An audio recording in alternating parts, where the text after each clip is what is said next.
Welcome to the Beyond Ordinary Women podcast.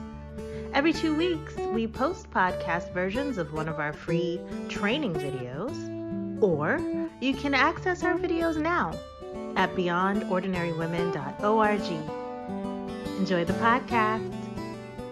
Hi, I'm Kay Daigle. Welcome to the Beyond Ordinary Women podcast and video series. My guest today is Julie Pierce. Julie, we are so glad to have you back. I am thrilled to be here, Kay. Always love being on the podcast with you. Well, we love having you, and you have such a wealth of information. I just want to get started so that the people who are listening can learn from you and learn how to unplug like a pro, because that's what we're talking about today. Let me tell you just a little bit about Julie. Julie does have a history of working on church staffs and leading communications and marketing efforts. And Julie and I met quite some time ago now on a church staff. We were working together on a church staff, and those were the roles that she had.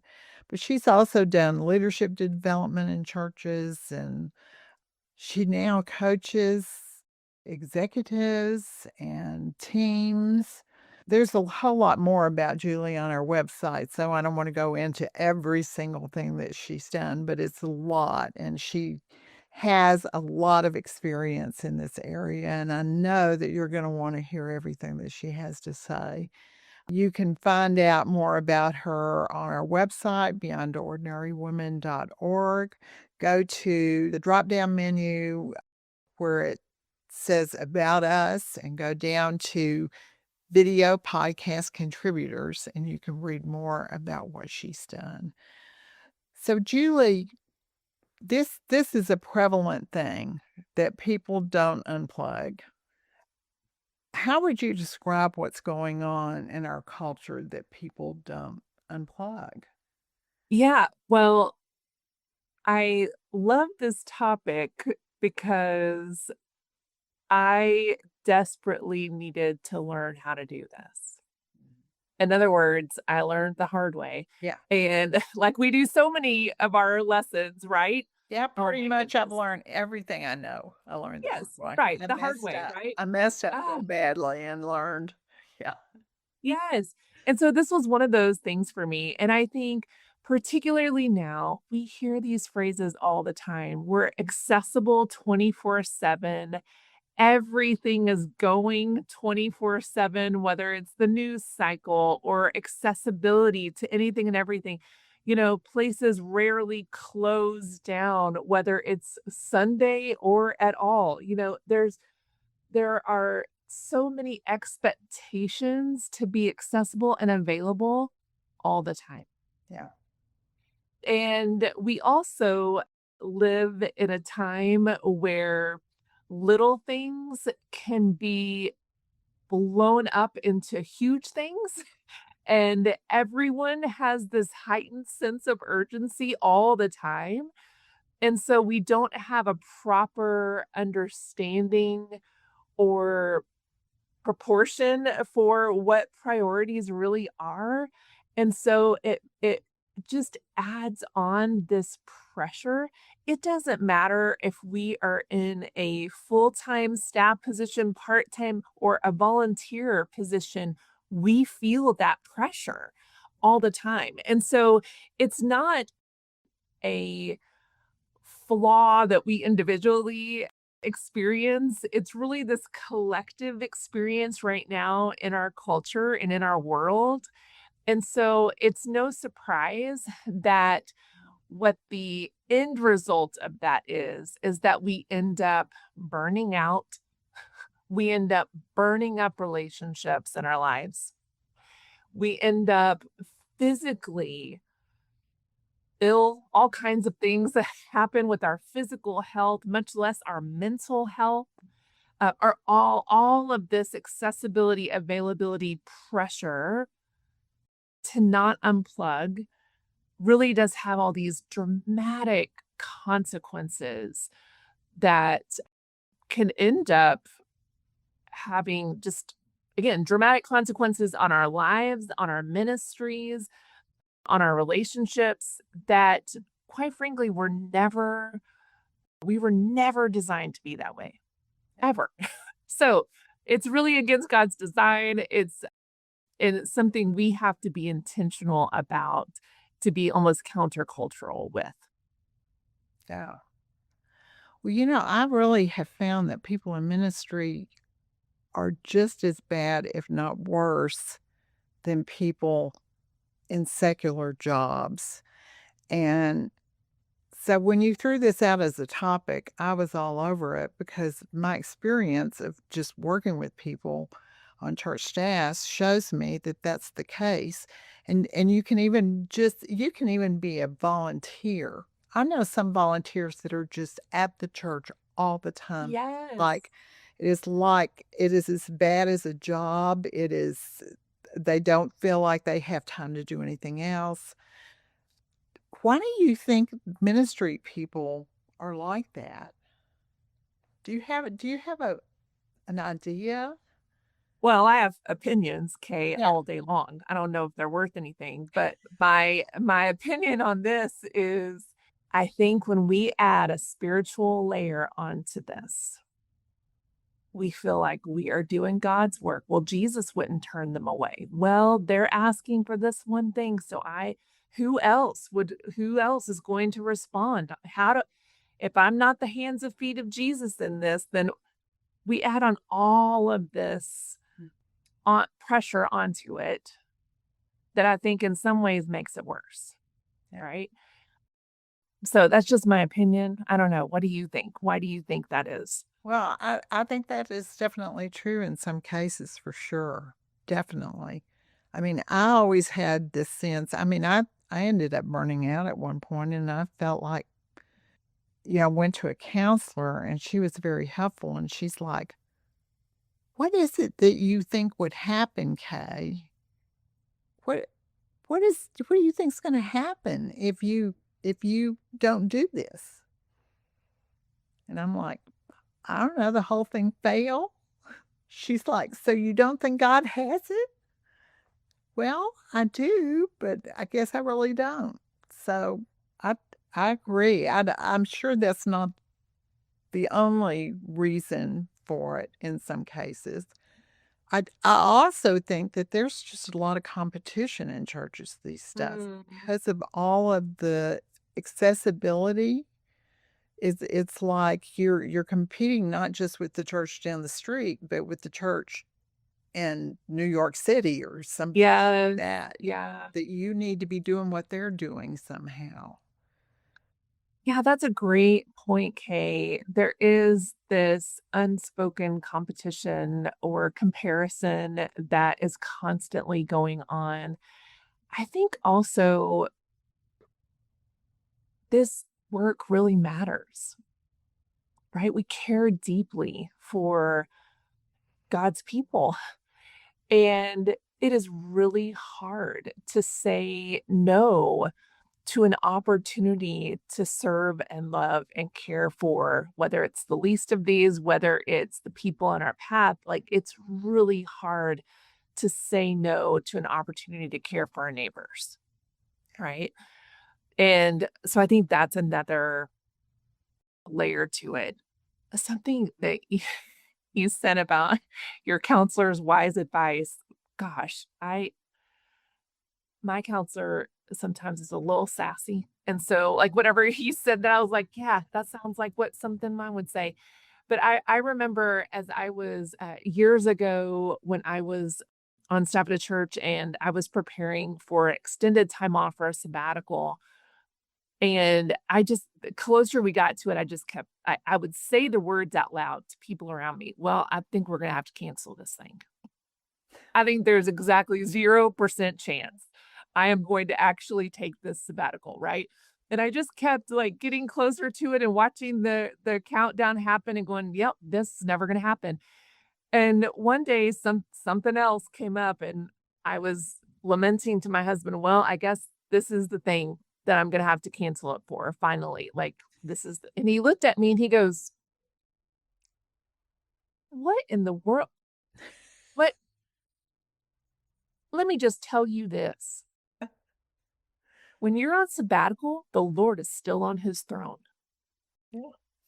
And he is going to take care of this whole place without you here. And it's going to be just fine. And I just looked at him like, well, I mean, do you not know what I've been doing for the last 9 years? Do you not know? I mean, I was just so put out. But that's the truth of it, right? Is It is. somehow in our desperate, again, care, our deep care and passion for the mission and for what God's doing, all of these things, we get our own stuff mixed up in there. And then we start to think, well, I'm the only one holding this thing together, barely by a thread. And so if I step out, the whole thing's going to fall apart. So I don't think that's possible, right? We just started to get this inappropriate view of the Lord's sovereignty and our involvement in his work. And yeah, that's where we need our good counselors and our wise husbands going, yeah, you're not that important. Thank you very much. Yeah. Well, you said you had to learn how to unplug. What did you learn? Yes. Well, a couple of things. I learned there's lots of reasons why it's difficult for us. I think one of the things that I realized is even when my body wasn't there, my mind still was. And Yeah. so I would tell myself, well, it's easier if I just go ahead and send that email. It's easier if I just go ahead and do that thing while it's on my mind instead of just adding more work for me whenever I get back, right? So that was, again, a lie I was telling myself that was keeping me plugged in to whatever the circumstances or the project or whatever. Another thing I realized is it's really hard to turn down or to turn off that adrenaline when we have been running at such a pace, when it's just been go, go, go, go, go. It's really hard to turn it off or turn it down to slow, slow, slow.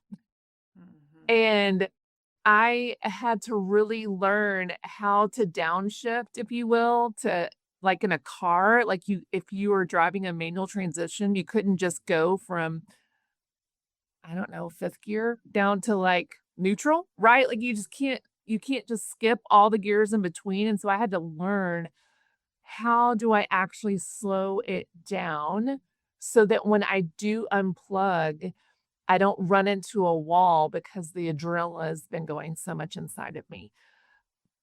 So those are just a few things that I realized that that's part of what makes it so hard for us to actually unplug, whether it's a long weekend or a holiday, extended holiday break, or even a vacation that we actually paid for to be on, that we can't go and actually be unplugged and be present for because our mind is still back here at work and because we're still actively engaged in it.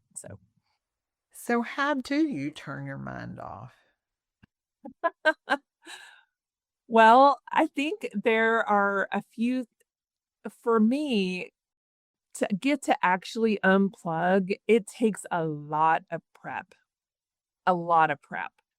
And so then one of the things that I think is really important is asking ourselves, how do I need to prep? Okay. If we think we're just going to show up to a vacation or an extended holiday and just be like, oh, carefree and like those people in the movies, like that's just, we're just fooling ourselves. And so I think the prep is critical.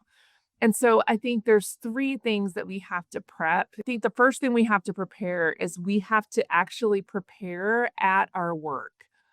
And again, this applies whether you're a volunteer leader or whether you're a staff leader, it doesn't matter. It's still your work. It's still the work of your hands.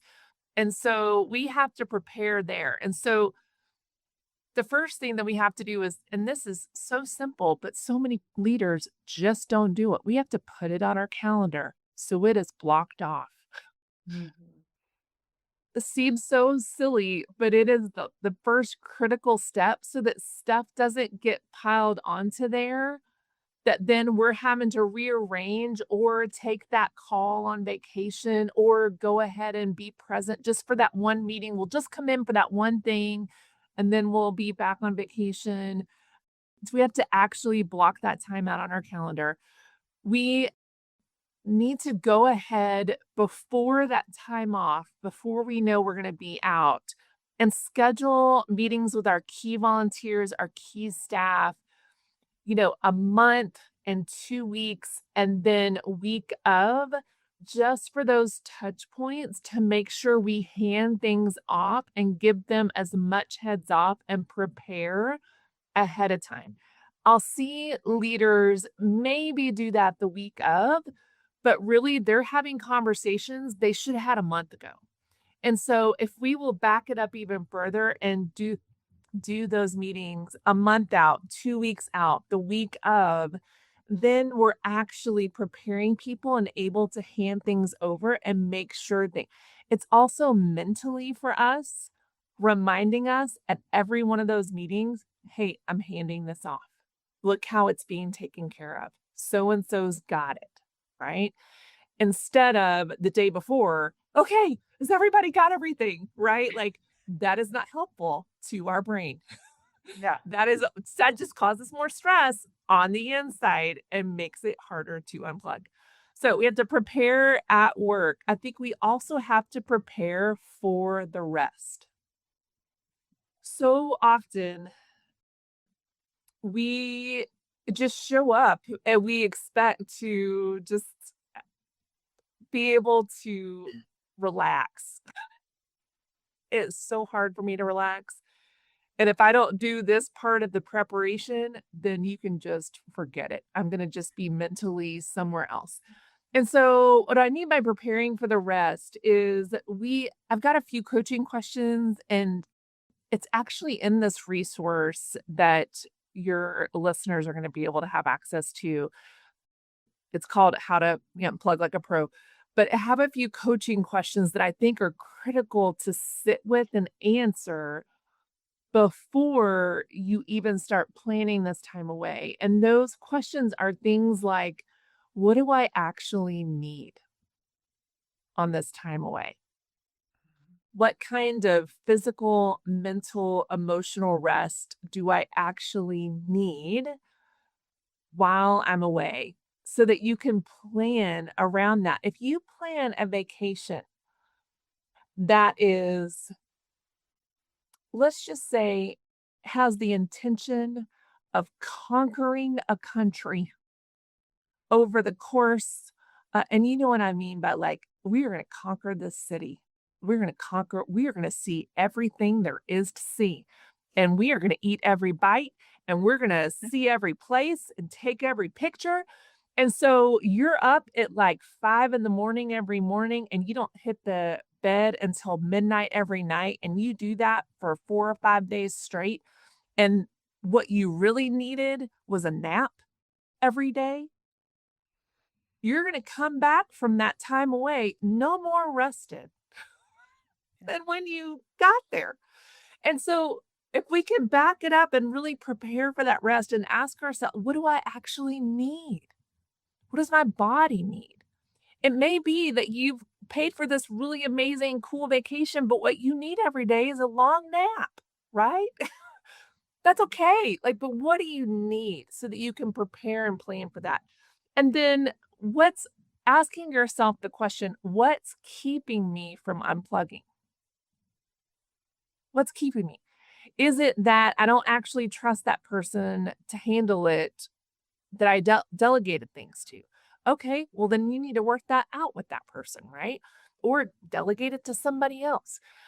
Is it that I just constantly get those notifications on my phone all day long, every day? Okay, well, silence the notifications or take the apps off altogether for that amount of time, right? Just asking yourself, what is keeping me like pulled back in, keeping me from being present, and then addressing it, right? So asking those couple of questions of yourself and really being honest with them, and then preparing for that rest based on how you answer those questions. And then finally, and this, gosh, Kay, this is a big one that again, I learned the hard way, and maybe you learned this one too, is you have to also not just prepare the work and not just prepare for the rest, but you've got to prepare for re-entry. I can't tell you how many times early on in my career, we would go on a little vacation, just a few days away somewhere. And our flight would return that night the night before I was going back into work the next morning, like late at night. Now, partly I was young and maybe I could bounce back a little, but I was also just dumb. And we were trying to soak up every last second of that few days of vacation time that we had, right? And so we would get back the night before late, and then we'd have to be in at work like the very next morning. And there was just no space for re-entry back into our lives, much less back into work. And we did the same thing at work. Like we re-enter from time away, hopefully unplugged and getting good rest and refreshment. And then we walk right in Monday morning to 700 meetings on our calendar. And we never get to just like take a breath and go, "Hi, how are you? How did things go?" Well, like we just jump back into it. And so we have to prepare for that reentry as well. Give ourselves a little buffer room to actually deal with our personal stuff we need to take care of, like errands or groceries or just unpacking. And then also give ourselves just a little buffer back at work to just re-enter and reconnect with our teams, reconnect with the projects. Okay, what's the status? Where are we? And then jump back into the work. So that was a lot of talking, but those are kind of the three areas. I think that is the key to really unplugging is that preparation. I think they're such great practical ideas. I can see the more you implement those, the easier this whole unplugging would be because you planned in advance and you planned at the end not to be so tired when you come back that you're killing yourself. You have to so plug in when you get back because you're just exhausted. My husband says there's a difference between a vacation and a trip. 1,000,000% agree with that. Yes. Dramatic difference. Yes. He always says there's just a big difference there. And it's, what do we want to do? Do we want to go on a vacation or do we want to go on a trip? And I think when you recognize those things in advance, as you're suggesting, that helps. Because if it's been a trip that you've had things to do, all these places to see, all these maybe you're visiting friends or family even. That's just going to be a different situation. Absolutely. And so my husband and I used to always joke that it's a trip if our children are attending this expedition. It's a vacation if it's just me and him, but that's a different story, Kay. But I agree. I mean, even on a trip though, if we're coming into that trip knowing I am bone tired.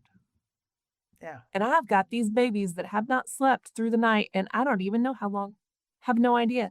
Well, even on a trip, we can work real hard in that preparation ahead of time to arrange some kind of way where we can get a night or two of full night's sleep or a really long nap where nobody's coming and going and needing us, right? Or everybody else is going off and doing that fun thing. Yay, go do it. But I'm going to stay at home and read a book because I need just a minute away from all of you people, right? What it is that we need to recharge, right? And actually get a breather, even if it's a trip, not a vacation. So, Yeah. And a lot of what you're talking about is knowing yourself, what you're going to need, what you are not going to do well, what would happen to make you do better, to come back better, yes, to be yeah. more rested, all those kinds of things. I love that.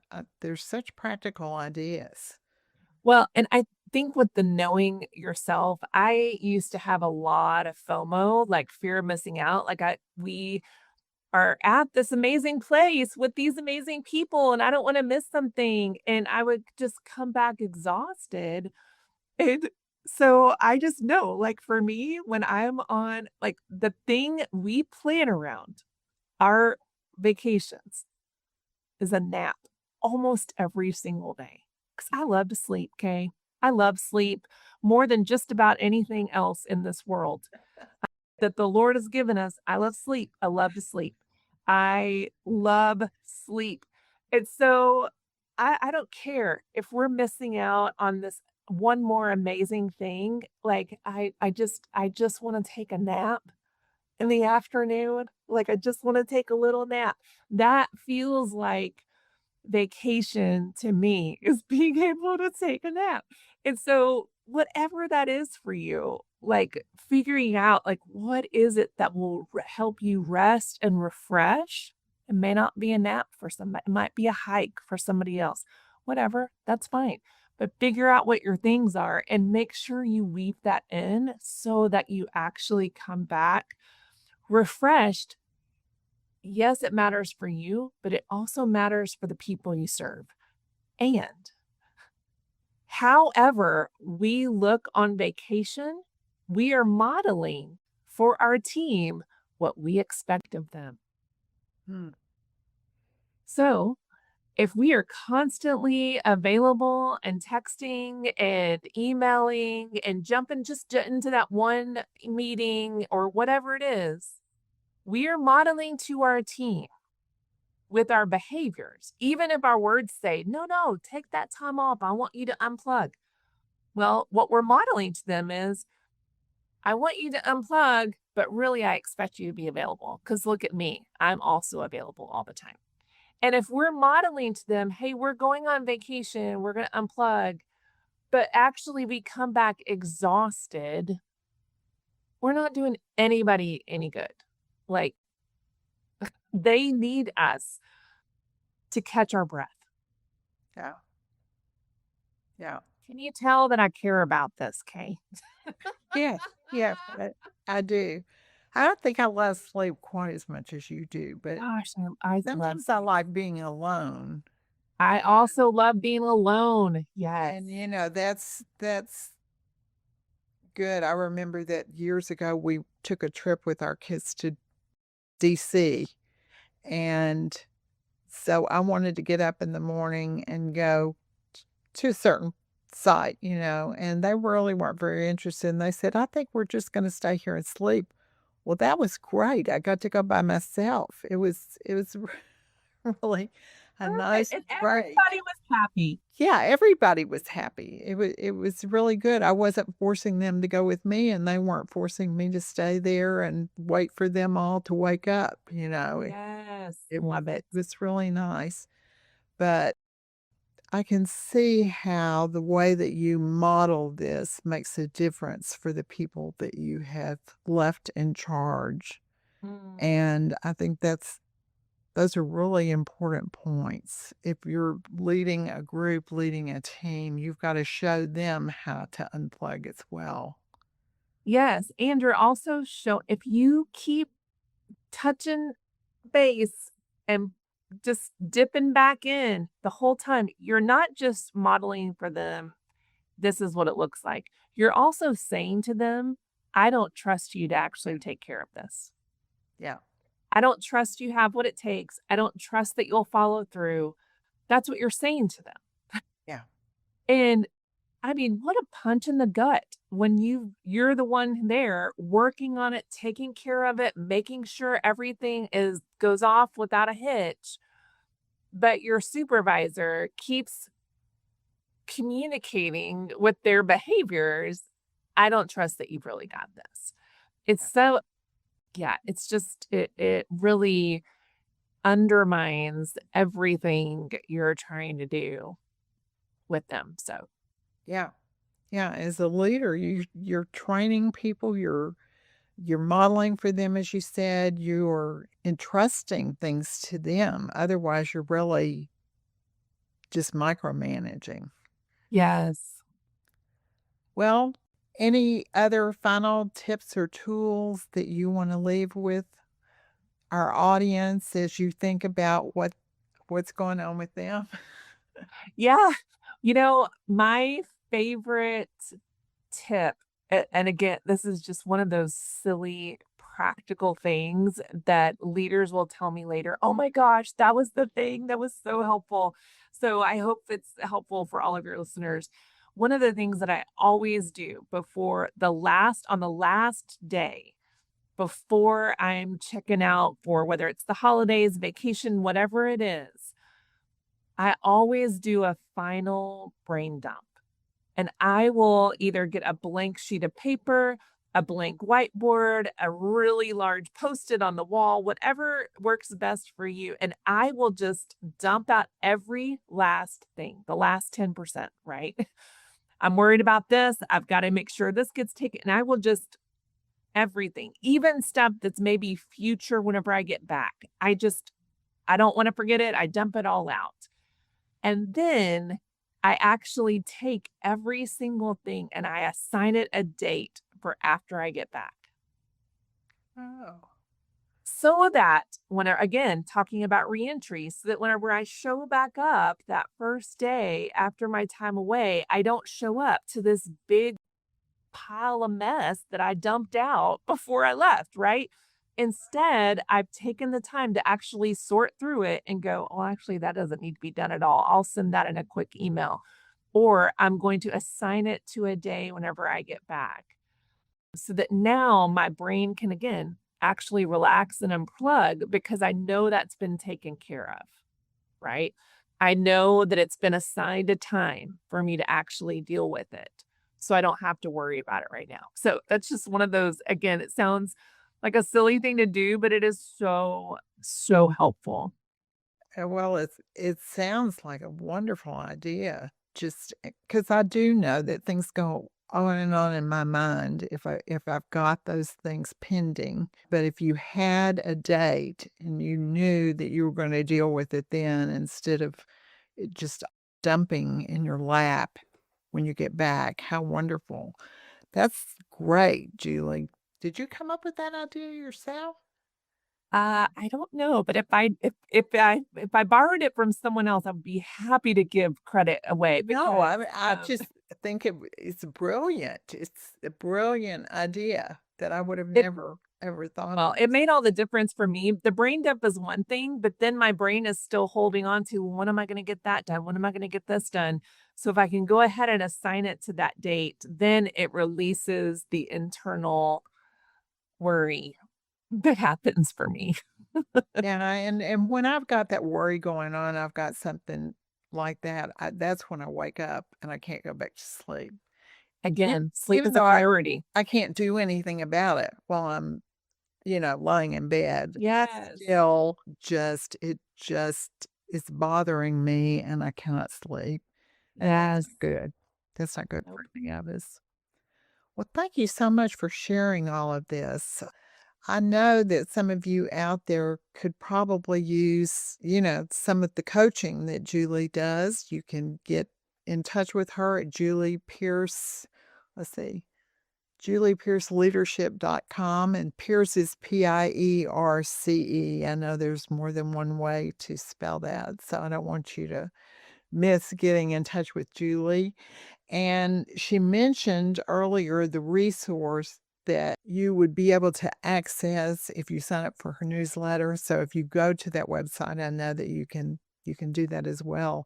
And she had a lot of questions. I looked through her entire document where she was trying to help people unplug. And so if you feel like you would like a little bit more help, some more of those questions that she was asking a while ago, I really would very much suggest that you go there and look at that. And it would be like Julie coaching you herself.